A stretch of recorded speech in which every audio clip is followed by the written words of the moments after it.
74% of people died into these top 10 killer diseases. Okay? Meaning to say, 74%, three-fourths of those people inside this room will be affected by these top 10 killer diseases. Before, it's 50+%, half. But right now, it's three-fourths. Almost three-fourths already will be affected by these top 10 killer diseases. That time, if you can remember, if our business development will be asking you to rate number 8, it's diabetes. Tama? If you can remember. But this time, diabetes is number 6. Umangat. Nag-improve. Nag-rank up.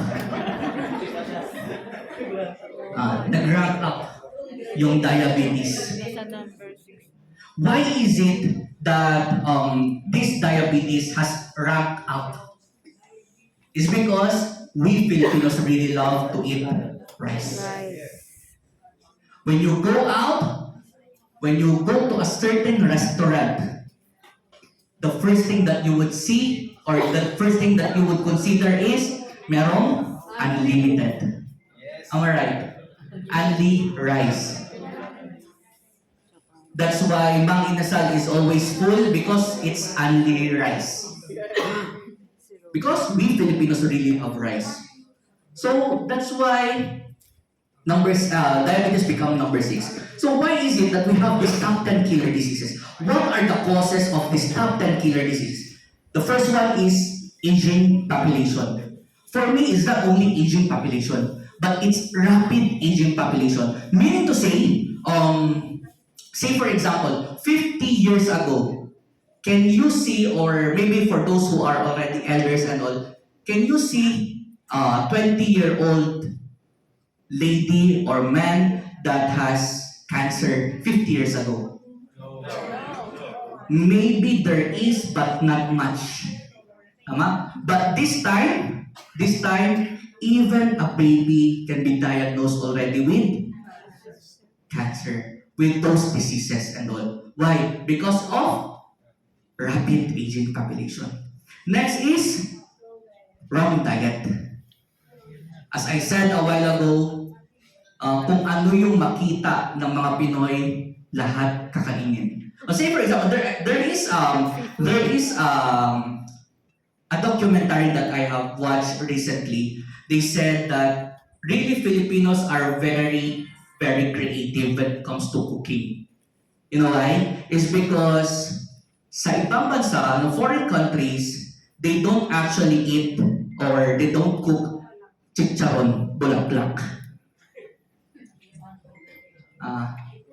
It's only here in the Philippines that whatever we see, it's very good to fry.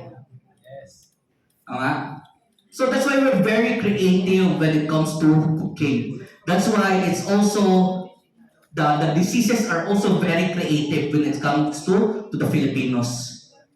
Because of how we eat. The wrong diet, the way we eat, it's wrong diet. Next is inevitable stress. Unavoidable stress. Meron ba dito hindi na stress? Wala. This time, this is a Christmas season. Am I right? We're very much excited. But I believe some of you are not excited. Not only magastos, but maybe some of you are hiding because of your inaanaks. It makes you stressed. Am I right? So, you see, these are also pollution. So, these are the causes of why we have these top 10 killer diseases. But the thing is, I would like to ask, we only have 10 diseases? No, we have a lot of diseases. This is only the top 10 killer diseases. There's also 11, 12.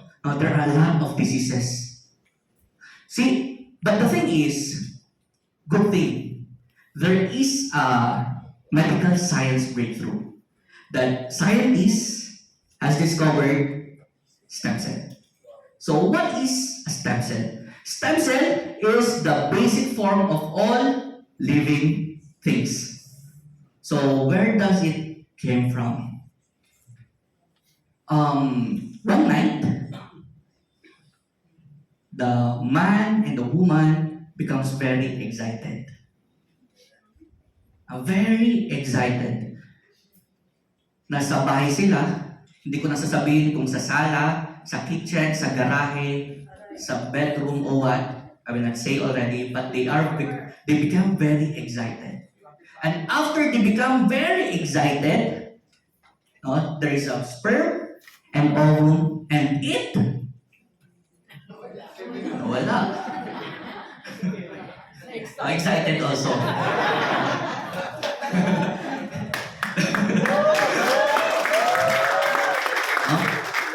Become very excited and it unite to become stem cell. And that is the very, very first stem cell.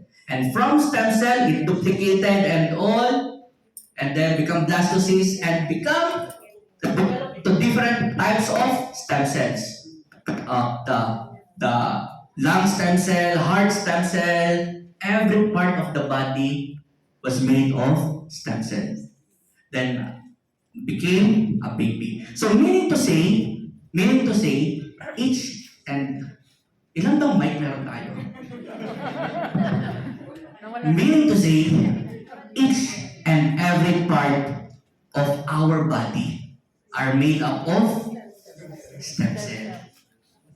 So, my hair stem cell, my eye stem cell, nose stem cell, mouth stem cell, every part of our body was made of stem cell.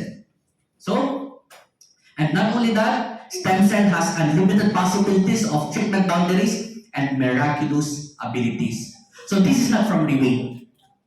This is from the publications, magazines, journals, newspapers from all over the world. This is not from Riway International. This is from these publications and magazines. Say for example, Time Magazine. Time Magazine, would you allow if you are the owner of that Time Magazine, would you allow your magazine to put something in your magazine that is not based on facts? No, am I right?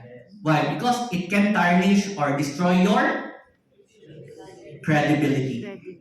Ama? So that's why these things, these magazines and all, they put there based on a lot of research and all. But even though there are a lot of researches and all, we still do not know the possibilities, the endless possibilities of stem cell. This is what stem cell can do. You see, there is a newspaper here saying that 100-year-old body, 100-year-old man in a 50-year-old body.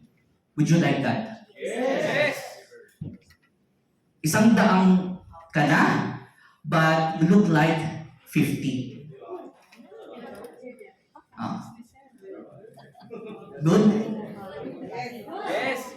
Good? Very good. Paano kung baby ka? 1-year-old. You look like a fetus.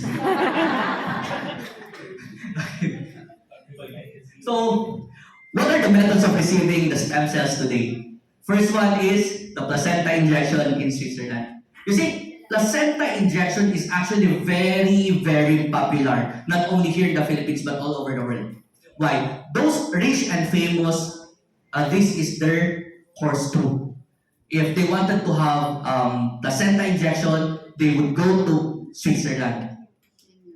Why? Because they are capable. They have the money. They have the money.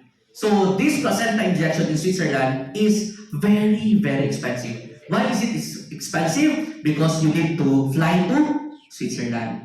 You need to stay there. You need to undergo the treatment and all. You need to undergo the medication. It costs money for one session. One session only, it costs millions of pesos already. That's why it's very, very expensive. So if you don't have those money, those amount of money, there is also a cheaper version of that. And that is in a beauty salon. But actually, there is a risk in this placenta injection via beauty salon. Would you know if the one injecting you is professional, is licensed? No. If no, then it's very risky. You cannot allow yourself to be injected by someone who is not licensed. So that's why it's very, very risky. The third one is stem cell transplant. So say for example, there is a problem on your left eye. So what they will do is to get a stem cell on their right eye and inject it into the left eye without anesthesia. Aray. It's very painful. Very, very painful. And of course, it's very expensive. The next one is somehow I believe kaya ng karamihan. We are all capable of. But it takes so much persistence to do this. Why? Because it's actually free. And we all know that Filipinos love free. Who doesn't love free? We all love free. Tama? We all love free. But the thing is, are we persistent enough to do this? Say for example, who here can sleep for at least 8 hours a day? 8 hours. So for those who raise their hand, can we give them a big round of applause? One thing I can say is, sana all. Sana all. So who among here can drink at least 8 glasses of water a day? So a lot. A lot, no? But who amongst here can live a stress-free life? Stress-free life. Di ba? Pare-parehas tayo. No? So the thing is, this healthy lifestyle, no, I believe in the kind of environment that we have right now, it's close to impossible to get this. It's close to impossible because of the environment that we have, because of the fast pace that we are running right now, and all because of the kind of environment that we have right now. That's why I believe that the healthy lifestyle is very, very hard to achieve. And for those people, especially living in Manila and all, it's close to impossible. No? So next is cord blood banking. So for the cord blood banking, you might miss the chance already. Why? Because upon giving birth, they will be cutting the umbilical cord and store it. And when stored, it can only be effective for the span of 20 years. Okay, why you might miss it is because what if you've already given birth? So you've already missed it. Missed that chance already. And the thing is, if say for example, you have stored the umbilical cord and all, but the effectivity is 20 years.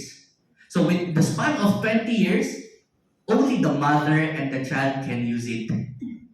The father cannot.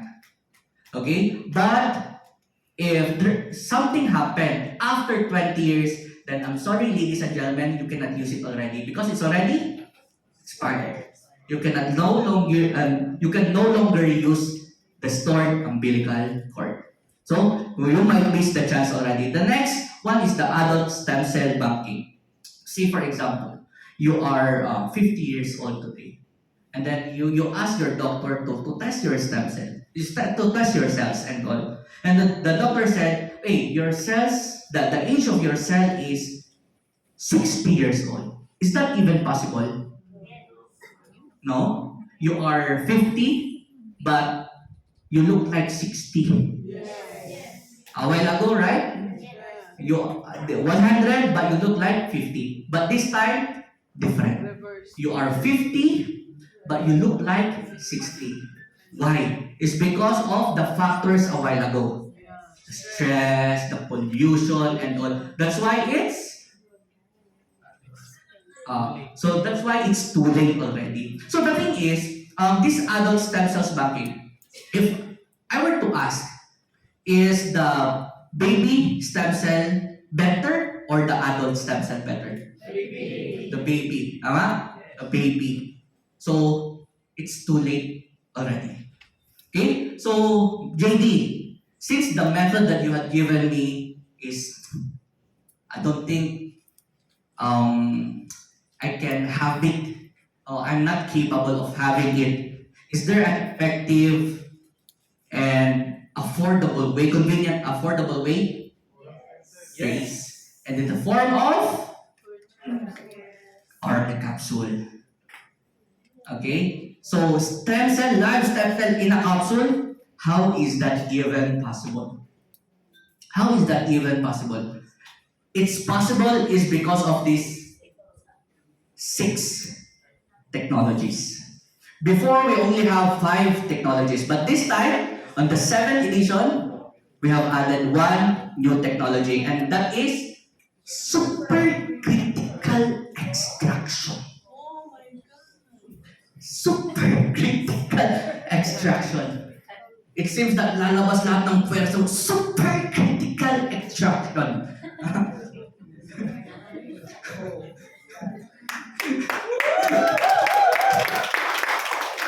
So what is this supercritical extraction? Supercritical extraction is actually extracting the stem cell, and separate it from its component. Okay? It is separate it from its component while maintaining for it to be alive. Okay? Meaning to say, we need to maintain the stem cells to be alive. So while extracting from the placenta and separate it from the placenta from other components, this is the technology needed. But this technology would also maintain the stem cell to be alive. It's very important for the stem cells to be alive. So the next one is, of course, the freeze drying technology. Freeze drying technology would preserve the stem cell up until 3 to 4 years. Next one is the nitrogen filled technology. Nitrogen filled technology is would prevent oxidation. You see, oxidation, what is oxidation? Oxidation means to say for example, we have an apple here. Apple. We cut into half and we set that aside. If we set that aside, what happened to the apple? It becomes brown because of the oxidation process. And this nitrogen-filled technology, would prevent oxidation to take place. Okay? But why? Why? If oxidation took place, the live cell will become rancid. Okay? So that is the thing that we don't want, for the live cell to become rancid. Next is enteric coated technology. Enteric coated technology would allow the capsule to be dissolved not on the stomach, because on the stomach we have stomach acid, but on the small intestine for maximum absorption. The next is emulsification technology. Emulsification technology would allow those parts to be dissolved in a very small particles for it to penetrate even the smallest and tiniest veins inside our body. And the last one is biosoft gel technology. It actually ensures for better and maximum absorption.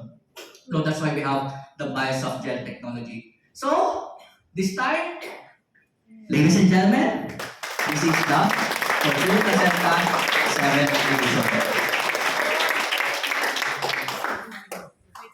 We've been waiting for this, no? The 7th edition. And this time, you can already purchase it over the counter. Next. So, maybe you were asking, why deer? Why is it that we use deer? Riway International, we use deer. You see, deer, they are saying deer is a very clean animal.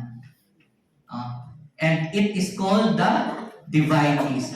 Why? Because each and every part of the deer has its own medicinal value. From the tail to the placenta, velvet skin, heart, blood, each and every part of the deer has its own medicinal value. And what makes deer very special is it can actually notice if it is eating good from bad pasturage. Meaning to say, if the deer has eaten or has eaten bad pasturage, it will die. Why? Because it has no gallbladder. That's why deer is a very, very clean animal. So, on this slide, we can see the previous na mga editions of PURTIER placenta, starting from last 2008, wherein we have 5 ingredients. Next is the second edition. We have added two ingredients. The third edition, we have added one ingredient. Fourth edition, we have again added one ingredient. The fifth edition, we have added another one ingredient. And last 2018, the sixth edition, we have 12 ingredients. So next is what makes P7 very, very special? Because of its patented ingredients. On the sixth edition, we only have one patented ingredient, no, and that's nucleoclavan. So, what is a patented ingredient? Patent means you are exclusively using that particular ingredient. No other company, no other product can use your ingredient, which is patented. And in this case, the PURTIER Placenta 7th edition, we have not only one, but 5 patented ingredients. The first one is cervicenta. Okay, what is cervicenta? Cervicenta is the 100:1 ratio of deer placenta. Okay, that's cervicenta. How is it possible, the cervicenta? No, 100:1 ratio of deer placenta. It is because of the technology a while ago, which is the supercritical extraction. The cervicenta. Okay, so next is this. Naintindihan nyo? Walang nakakaintindi, di ba? Pero, this book is actually a very, very important book if we are in this industry. Why? What is this book? This book is actually the secret of the rich and famous. Okay? So, this book. Why is it very important for us to read this secret of rich and famous? Because this secret of the rich and famous book would allow us to understand more about stem cell therapy. No? Would allow us to understand more the effectivity and what are the things that we need to do and understand about stem cell therapy. And this secret, the rich and famous, would allow us to understand that more. Okay? So, hindi maintindihan, di ba? Sayang. So also into this book, it states there about cervicenta, our first patented ingredient. You see, cervicenta can actually be beneficial to those who has respiratory illnesses. Especially last time we have COVID, am I right? So cervicenta can be very beneficial to those who had respiratory diseases. Okay, luckily, in our counter, we have the English version. So don't worry. You can understand that more later when you get your copy. Okay? Next is Velvicenta. Velvicenta came from the antlers deer. You see, imagine, a while ago, the cervicenta came from the placenta of the deer. And the Velvicenta came from antlers deer. If the Velvicenta from the antler and the cervicenta from the placenta combined, imagine what will be the possibility? You are already eating the whole deer. No, that's Velvicenta. Okay? Next. Okay, you see, this OPP tonight, no, actually I'm not part of the medical field. I'm not a doctor, I'm not a nurse. That's why I'm trying my best to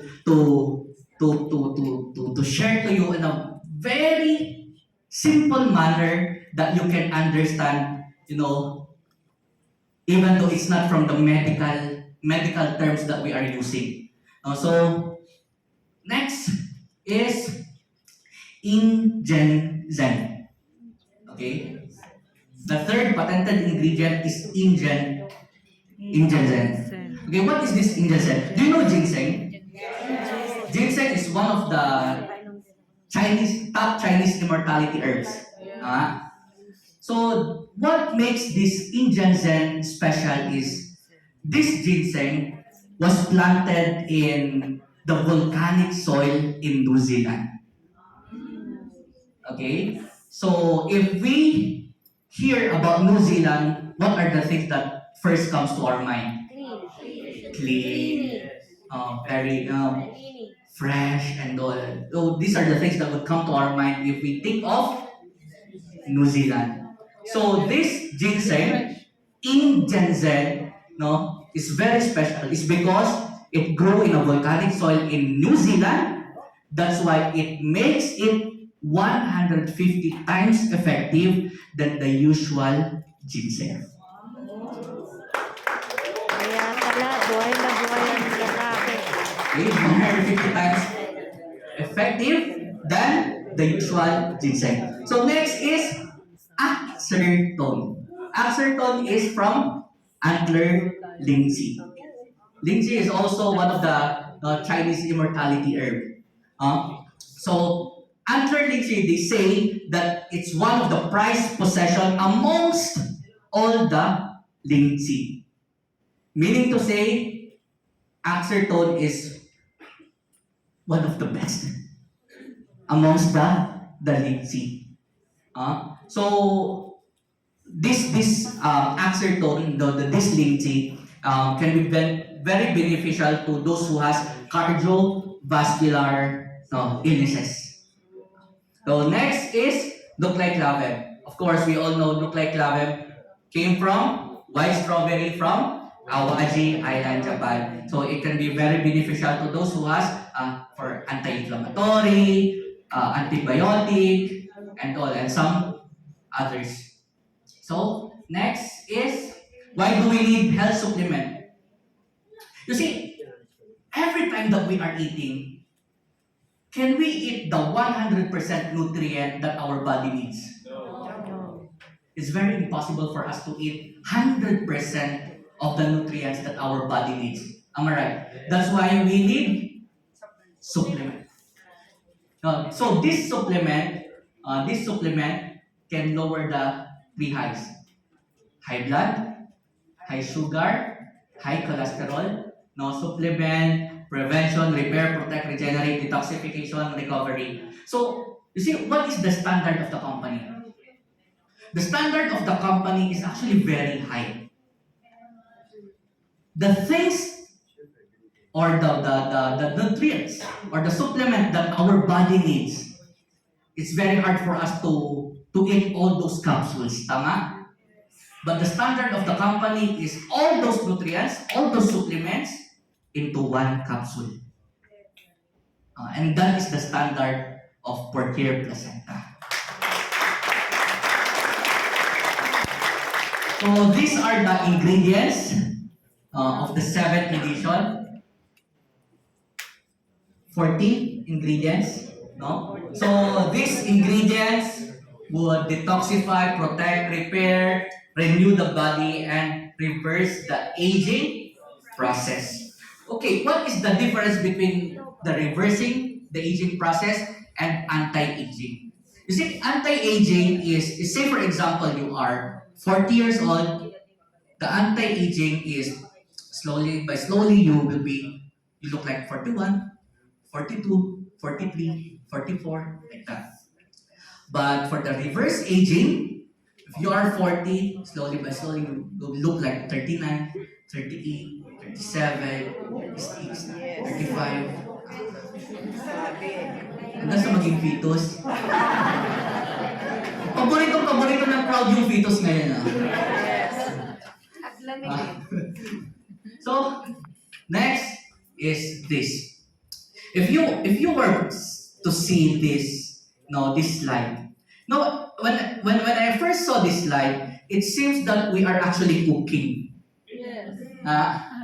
It seems that we are cooking. So, as like what our BDs would always say, we will be cooking sinigang. And these are all the ingredients of sinigang. Say for example, sinigang. We don't have the tamarind. Would it taste like sinigang? No. Taste like pares. Taste like nilaga. No? Right. Because it's not complete. So that's why this 7th edition of PURTIER Placenta, made from a lot of research and all, millions and research and all. That's why we have this formulation for us. Now, when you eat this product, this capsule, you would gain the maximum benefit coming from this product. So, this slide is a scary slide. Why? Because it shows to us the causes of death worldwide. And this is actually the reality. No? Millions and millions of people died because of these diseases.